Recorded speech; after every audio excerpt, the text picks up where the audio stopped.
Hi, and welcome to the BookishStitcher Podcast. My name is Jeanette. You can find me on Ravelry, Instagram, and Goodreads as BookishStitcher, all one word. I hope you guys have had a wonderful week since I last podcasted. I had a really good one. Yesterday, I drove into Austin, which is a little ways north of me here in San Antonio, and I went and I spent the day knitting with friends. Heidi, who does the Undead Yarns, who's Knitty Girl 1, has a meetup that she does that is at the Whole Foods at the Domain, I believe. And so I went up there to that, and Elizabeth, who is Dark Matter Knits and who does wonderful designs, met up there, and some other people. So we had a great day Saturday sitting and knitting, and I had a wonderful drive up there. Got to listen to audiobooks and some TED Talks. I love driving in the car because I love when it's just me, and it's a very peaceful time for me being there listening to my audiobooks and my TED Talks, and it's just wonderful. So we had a fun time at the Whole Foods. We pretty much stayed there the whole day.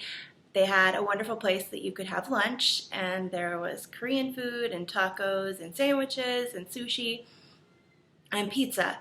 And I got a vegetable roll sushi with black rice, and it was really good because I'm a vegetarian, so sushi was a great option.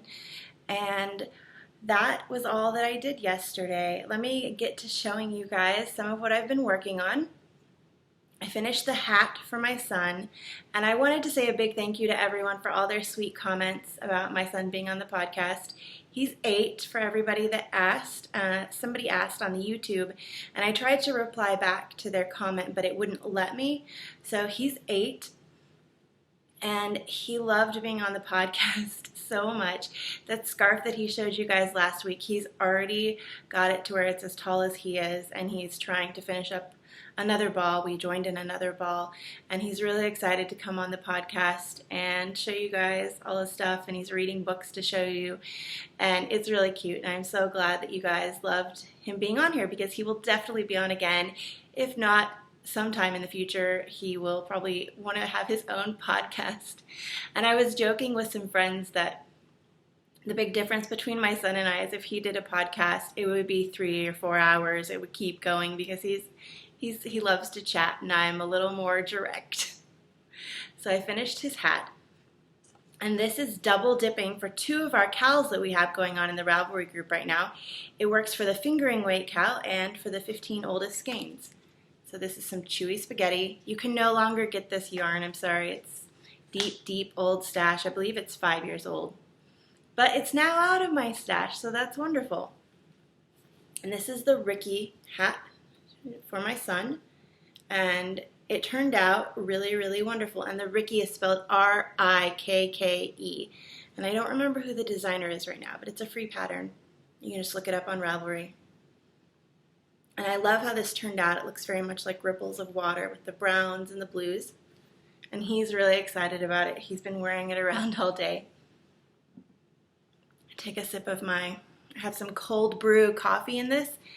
It's really good coffee that I found at Whole Foods yesterday. It's a cold brew with almond milk mixed in, and it has some flavorings of Coco Mexicana, it said.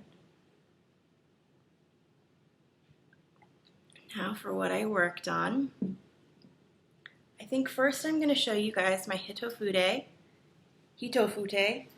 and it's by Hirako Fukatsu. I'm going to get that wrong, but I am knitting this, and I'm using my Bags by Awesome Granny bag to keep it in, and I am using some of my SSK yarn from the retreat that I went to last summer, and this is Jinx Yarns Single Merino in the colorway Rain, and it has 400 yards of a superwash merino single plied. And I didn't show this to you guys last week because with my son being on, I wanted to kind of not show everything I was working on. But last time that you guys saw this, I just had, I think, 12 or 13 rows of the back panel done. I hadn't joined the arms or done anything like that. So now I have. It's, oops, I'll tangle. All right.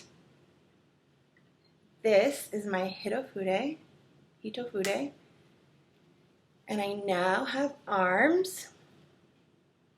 And it looks kind of small, but it stretches out. See? And I did the arms, and then I did, as you can kind of see there, the band. This is the ribbing part. And then I am now working my way down the back.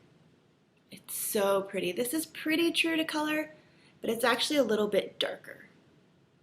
It's very, very dark gray. Kind of reminds me of rain during a thunderstorm. And that's a sweater on a deadline. As long as I get it done by the end of July, then it will all be okay. I'm turning it in for a knitting thing that I'm doing.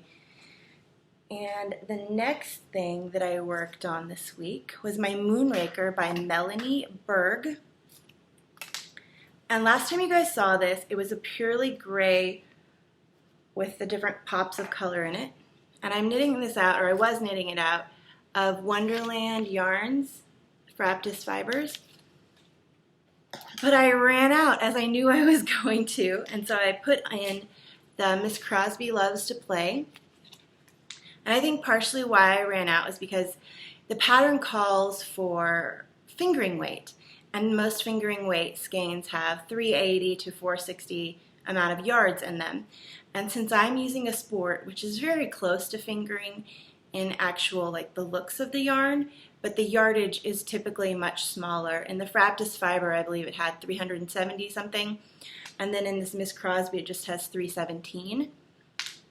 So this, while it might be bigger and cozier, it's not going to be as long because I'm going to run out of yarn again. But last time you saw it, I just had the gray. And so I have now finished that part that I was on last week and done another gray panel, and then I've added in the white. And you may, if you have knit this pattern before, be thinking, Jeanette, you put it in at the wrong part. Well, I ran out. Like, I literally ran out of yarn. There was no more. I couldn't get to the point in the pattern where it called for you to switch over because I had no more yarn. And I wasn't going to go and buy another skein of this for 15, 30 rows. So I added in the white, and I think it looks fine as a transition point right there. I actually really like it. And the next color I'm going to be adding in is this blue. Isn't that pretty? I hoped to have the blue knit in today, but I just didn't have time. We've been running around and going to the bookstore and getting my daughter some clothes because she's growing crazy. She's 3, but she's in the 85th percentile, and I am really short. My husband's medium height, so the rest of my family is really tall. She must have gotten her height from the rest of my family. So I didn't have as much time to work on this today as I would have liked. But that's done, and that is how much of the cream-colored yarn I have left to work with.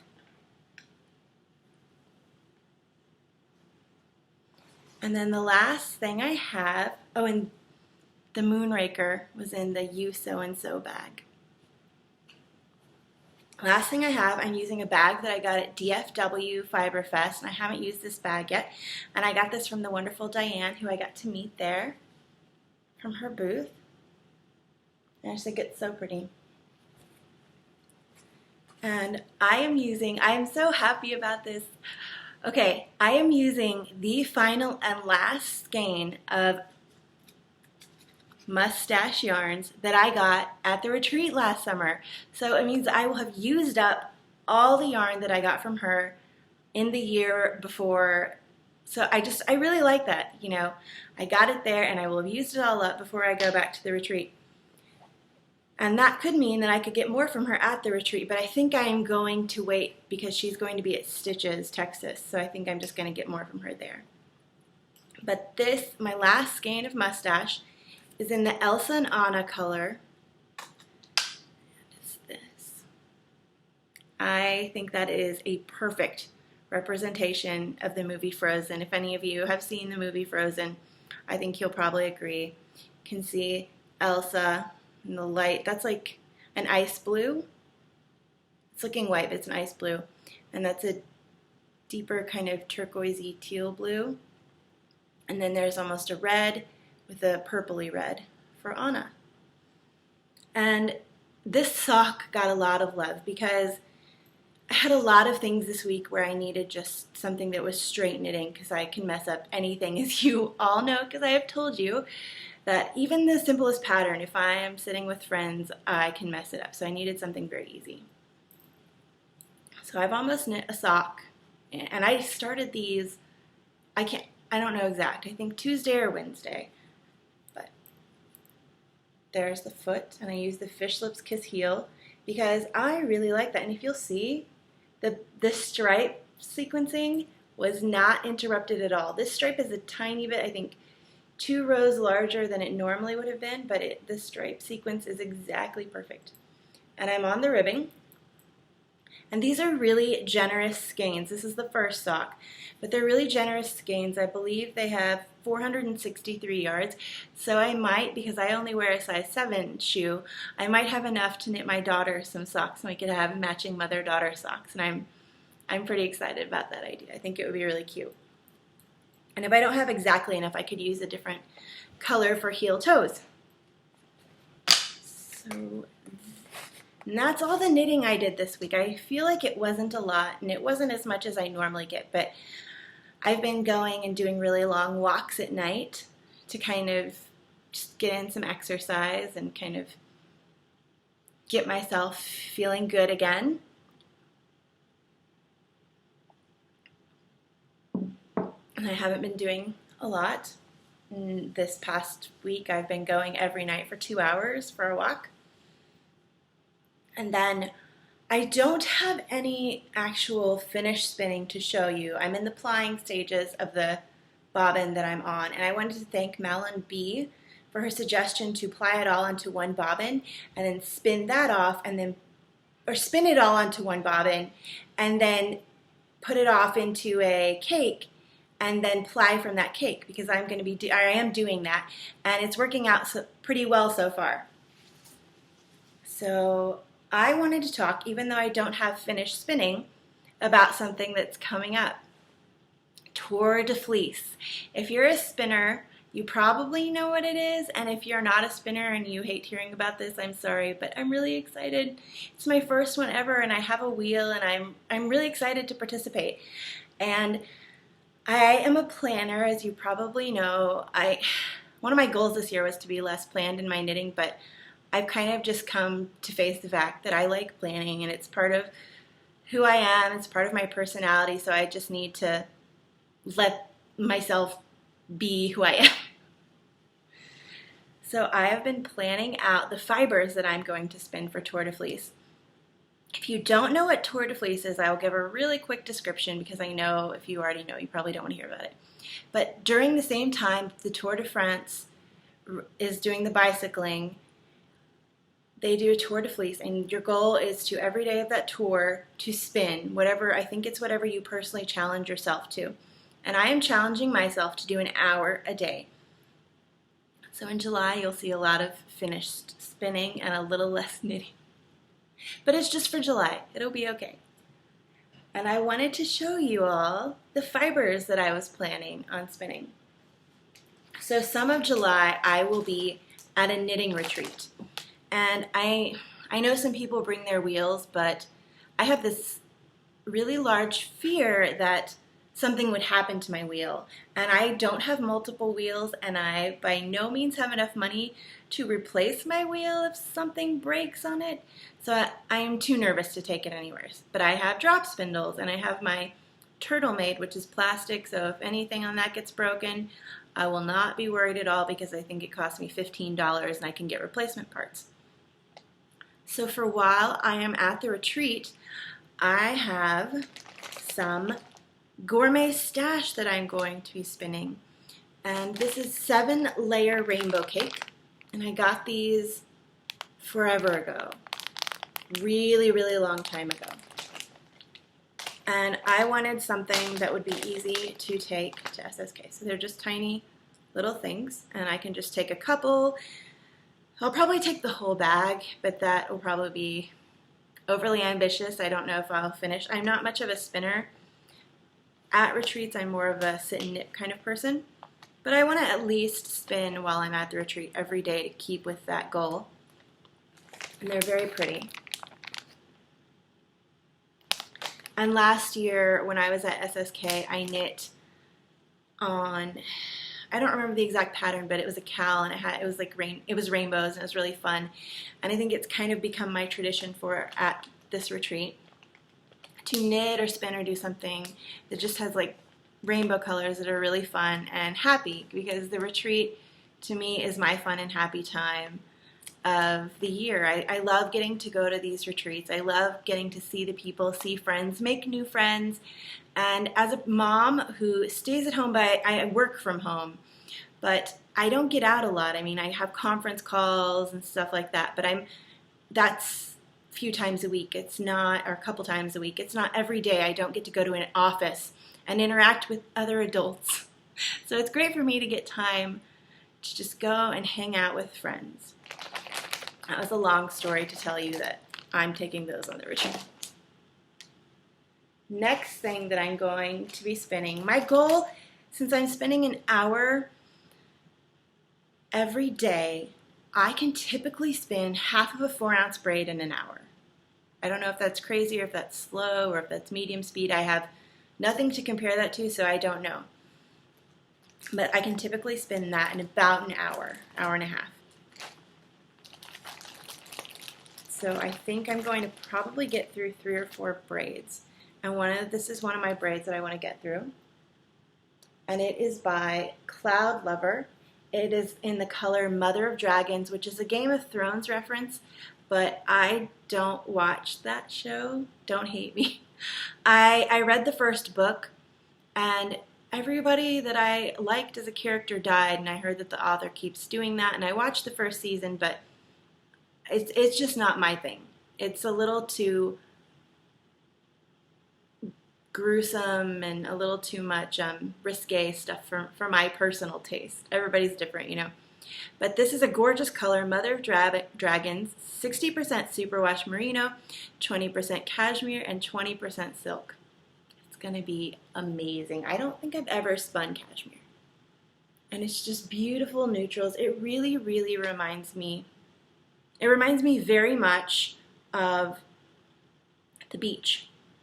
I don't know why, but like the colors, just the blues, and there's a bit of sand color, and then there's kind of a white like you would find on shells on the beach. And that's not going to go back into the bag right now. Kind of got it back in the bag.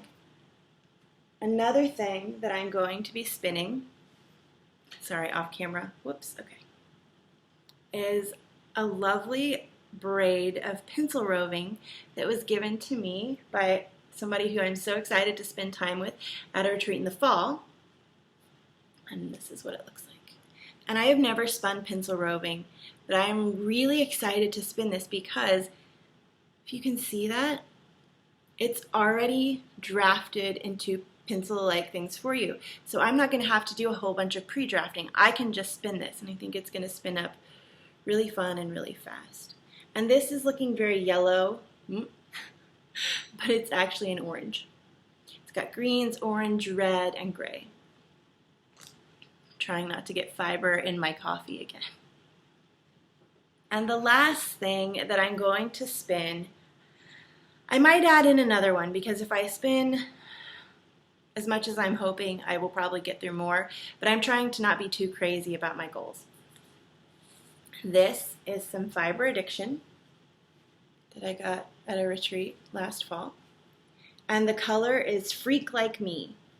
And it's Superwash BFL Black Diamond Bamboo, 4.3 ounces. And this is going to a friend who will appreciate this name. And it's pinks and blacks. I'm going to spin it up for her. So it's really going to be pretty, and I'm excited. And some of those other ones will probably be spun up for friends too. I have this silly idea in my mind that I wanted to make a present for everyone that I'm going to be seeing again at the retreat I'm going to this summer, but that would be like 10 or 15 presents, so I don't think I could get anything done that fast. That's all the knitting, all the spinning, on to enabling. I have one thing that came in the mail this week. It's just a club that I'm in, fiber in my eye. It's just a club that I'm in for spinning fiber, and it's actually the last one I'm ever going to be getting from them because, as I've said, well, not ever, but I am doing join a different club for 3 or 4 months and then stopping that club and either doing something else so that I can try a whole bunch of different spinning fibers so that I don't just have 12 braids of one specific one in my stash. So this is my last Three Waters Farm. I've spun one of their braids and I really like it. And this is Clear Light Dawning, top of the month club for June, I believe.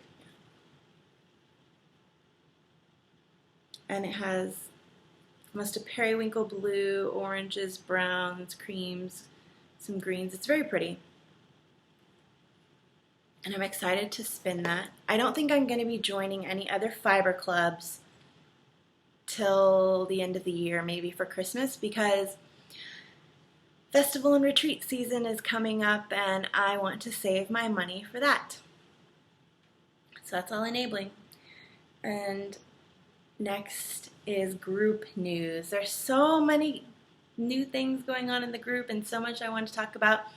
We have going on right now our fingering weight KAL, and that runs through June and July. And really, anything you're knitting with fingering weight, you can double dip with any other knit along. You can hold the yarn double. You can have already started this before June. Any whips count as long as you finish it between June and July, and it's done with fingering weight yarn. It counts. Anything counts. I'm really laid back about this. Enter as many as you want. The idea is to just use up the fingering weight stash. I'm going to have some awesome prizes. 1, a bag by Awesome Granny.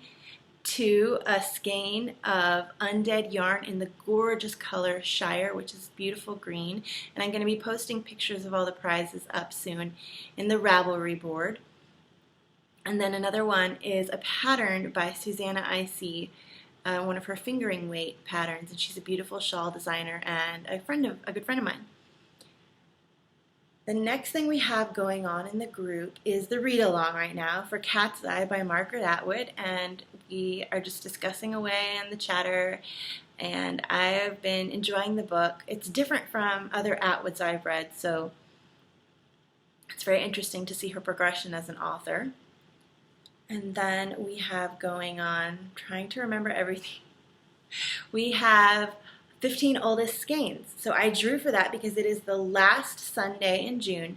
And so all this year, we're doing a knit with your 15 oldest skeins. And you can post pictures of that in the group. And then at the end of the month, the last Sunday, I'm always going to draw a prize winner from that thread. And you can pick a pattern of your choice for $7 or less. And the winner this time, I drew earlier on my phone, was post number 70, KTB. I'm not going to spell this right, but post number 70, and she knit little green gloves. So KTB, I think that's your Ravelry name. Contact me when you see this. I don't want to spoil it for you, and tell me what pattern you like, and I will gift it to you. And the last bit of group news is this is the last week to enter for the 500 member giveaway that we have going on. You have to be a member of the Ravelry group to enter. And the thing that is featured is Texas dyed yarns, and they're gorgeous. So all you have to do is go over and enter for that thread. All the details are on that. And I wanted to say thank you to people who've written really kind comments in that thread. I've been reading them all, and I, of course, can't comment back. I really wish I could, but I think Knitting Samurai, who is one of my favorite people because she's so positive and upbeat, posted and said that congratulations on 500 members, and here's to 500 more, which I can't even imagine having 500 more. I honestly thought when I started this podcast, okay, we'll probably maybe 300 members. That would be, that'd be a good amount. If I could get to 300 members, that would be great. And so 500 has surpassed anything I ever thought, because really, I'm not that interesting, and I don't design patterns, I don't make bags, I don't dye yarn, I'm not in a really interesting area of the country or of the world. So I had no big expectations for this podcast, and the fact that you guys enjoy watching and come back every week is amazing. So I think that is everything, and I just wanted to say thank you to everybody for the kind comments, and people were saying how much they love the podcast, and it was just really sweet to read through all the things that you guys have written in that thread. Now to the book this week, or should I say books, because as you'll see, I have a book that I'm reviewing this week, and then I have been given one of the biggest challenges, or what I thought was one of the biggest challenges a book reader could have, but I'll get to that in a couple minutes. Oh my gosh, this is going to be a long podcast. I've got to go quicker. Okay, the book this week is the first in a series of urban fantasy. I don't think I've reviewed anything like this ever on the podcast, but I do enjoy a good urban fantasy for some light reading that you can just get through that's highly entertaining. And this one, the first in the series, is called Magic Bites by Ilona Andrews. Glare. Sorry about that.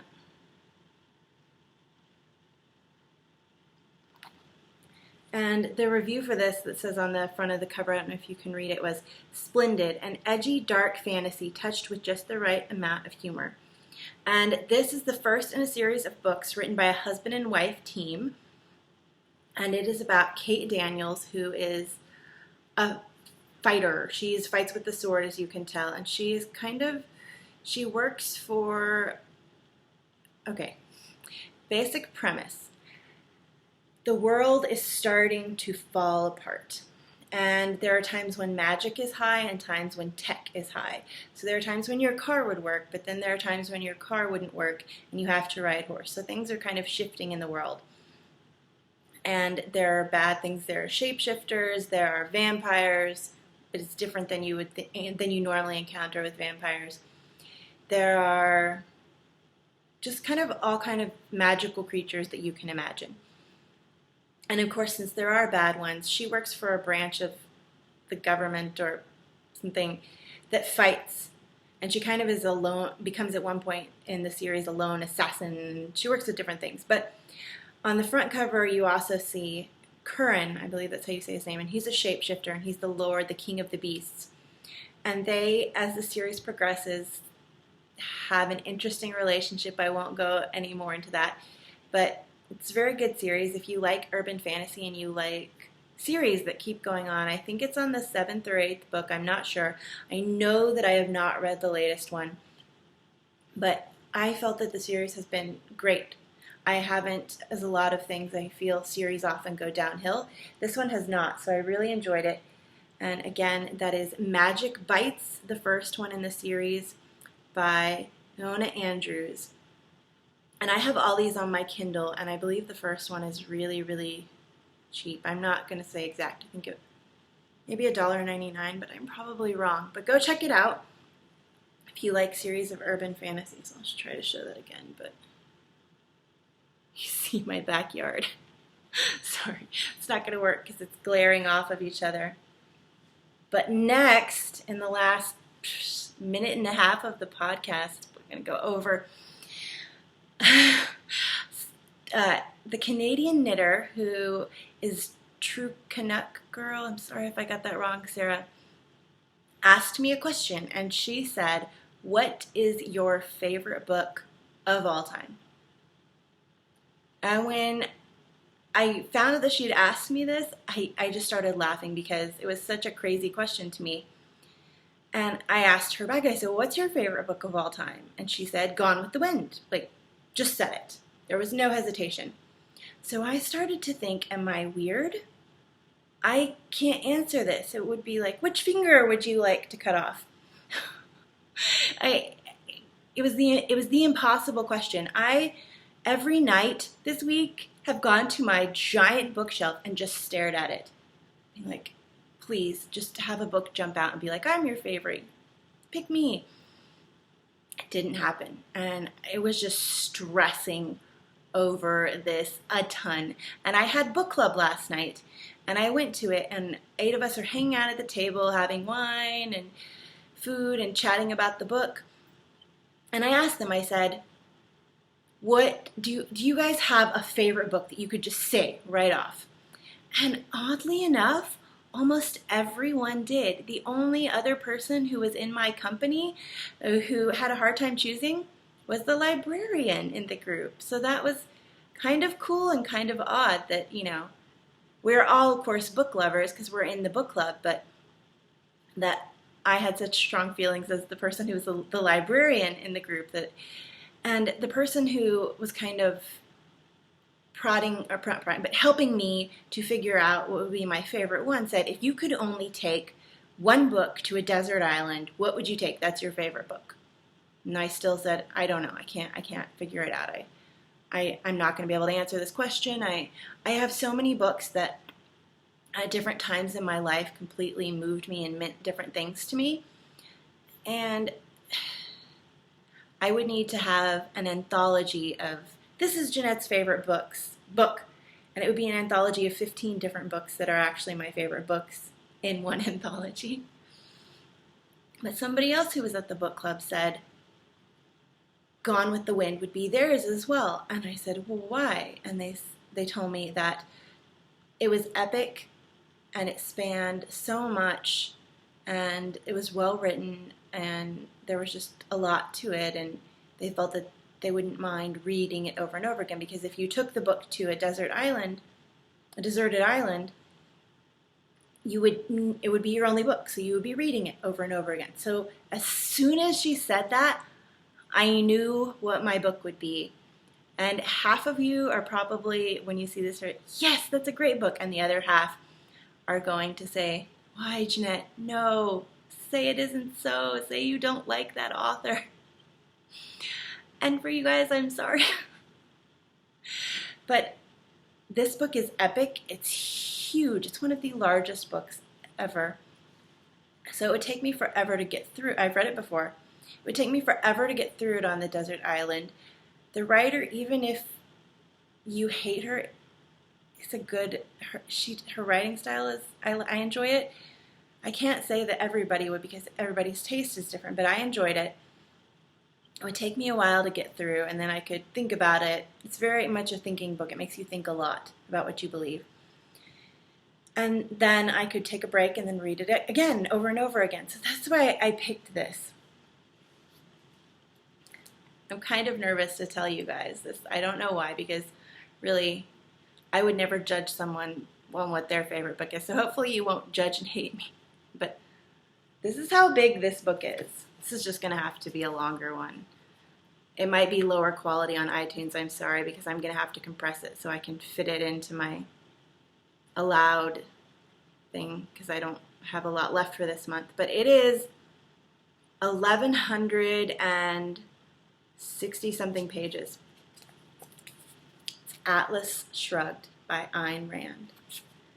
And before you guys go crazy, I do not subscribe or agree with, Ayn Rand has a philosophy, and she's very, very into her philosophy. She's no longer alive, but she was very into it. She had tons of publications on it, and a lot of people disagree with her because of her philosophy, and a lot of people also just don't like huge books like this. But while I don't agree with all of her philosophy, I do agree with, no matter what you are doing in life, whether you are the president of a company or you're someone at the very bottom rung, just starting out at the company, maybe delivering coffee to people and being a temp, do the best that you can. Perform your best. Be efficient. Just do your best. Don't say, oh, well, I'm not the president, so I can slack off and not have to do anything. Do your best. Take pride in what you do. Not pride in a negative sense. Pride in I'm working my hardest. I did a good job at this. That feeling that you know at the end of the day that you did the best you could. The part of her philosophy that I do not agree with is how she kind of treats others. I believe to be kind to everyone. I believe in helping other people. I believe that I believe in helping people. I believe in donating time, my money to help others. It's a very thing that I am very, very passionate about, and I will never change my beliefs in those. It's a very personal thing to me that I believe that I'm to help and to love those around me. And so I don't necessarily agree with that part. But anyways, this is the book that I would take on a deserted island, Atlas Shrugged by Ayn Rand. It's epic. It's well written, in my opinion. It definitely would take a very long time to get me through because it's huge. It has many layers to the story. I'm not going to completely review it on the podcast. I thought I would, but I'm almost at 36 minutes. This is crazy. I know some people have podcasts that are hours, but that's not me. And I will maybe review it some other time, but this would be my book, Sarah. And so, with that, I'm supposed to ask somebody else a question. And I also wanted to put out there for you guys, please answer on the thread for the Ravelry group, BookishStitcher Podcast, all one word. What is your favorite book? Are you like me and you can't decide and this is the impossible question? Or are you like apparently 80% of the population who says, yes, this is my favorite book? I'm interested to see that, really, really interested to see if I am actually in the minority or if I'm just in the minority at my book club. But I'm supposed to ask somebody a question this week. And my question is for my friends from Two Tangled Skeins, Sue and Lynn. And my question is, if you decided to, for a year, only knit from one knitwear designer, so you could pick anyone and just have like year of Rebecca Danger, year of Susan Claudino, year of Elizabeth Green Musselman, year of anyone you wanted. But if you were going to pick a year of, who would you pick? That's my question. And I would also love to hear what any of you who are watching. So post in the comments thread with your favorite book of all time, or if you don't have one and that's the impossible question, post if you were going to do, or if you have done, a year of a certain designer. I would love to hear that. And with that crazy 38 minutes, oh my gosh, I am all done for this week. I hope you guys have a wonderful week and that you get to do all the things you love. Okay, bye.